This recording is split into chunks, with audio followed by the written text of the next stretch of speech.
Mengapa mayat orang meninggal, kecuali mati bunuh diri atau bayi, dianjurkan untuk dibakar daripada dikubur?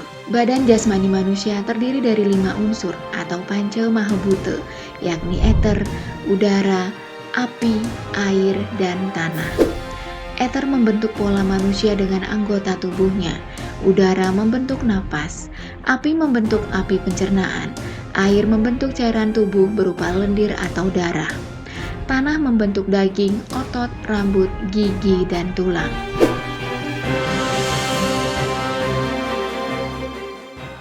Roh dari jasad orang mati akan segera diproses di alam baka bila unsur panca mahabhuta pada jasadnya telah terurai habis kembali ke asalnya.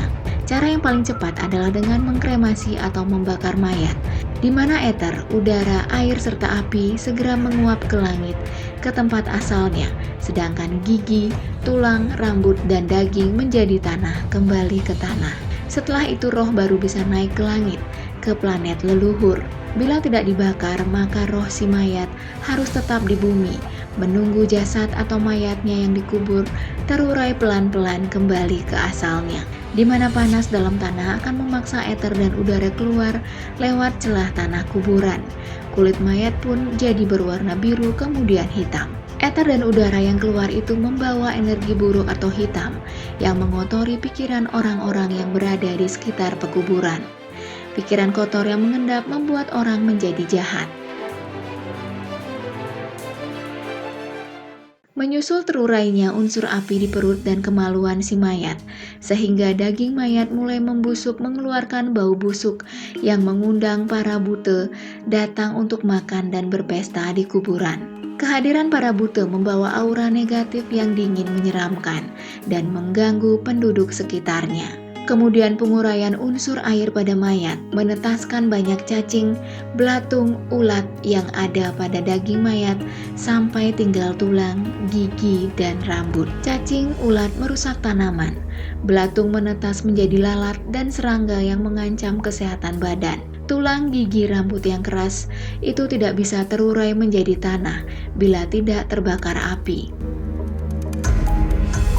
Demikian roh dari jasad yang sudah menjadi tulang belulang itu harus menunggu datangnya waktu kiamat, saat di mana bumi akan terbakar bersama seluruh isinya, termasuk seluruh tulang orang-orang mati yang dikubur itu. Selama masa penantian tersebut, roh itu masih dihinggapi kelaparan, kehausan, dan kepanasan karena masih berbalut badan halus, sehingga mereka bergentayangan mencari tempat perlindungan dan makanan.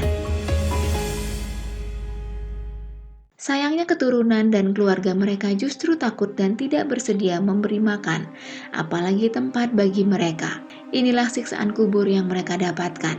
Ditambah pula penguburan mayat dari hari ke hari memerlukan lahan yang makin luas, sehingga terjadilah perebutan lahan antara roh-roh gentayangan dengan keturunan atau keluarganya sendiri yang masih hidup. Pohon-pohon besar tempat roh-roh gentayangan berlindung ditebang jadi bangunan atau perumahan, sehingga sedikit saja ada ruang kosong pada bangunan atau rumah yang jarang didatangi manusia akan segera dihuni oleh roh-roh gentayangan yang sengsara itu, yang kadang-kadang bisa muncul menampakkan diri secara langsung atau lewat mimpi bila merasa terancam atau hendak minta pertolongan dari keluarga atau keturunannya yang masih hidup.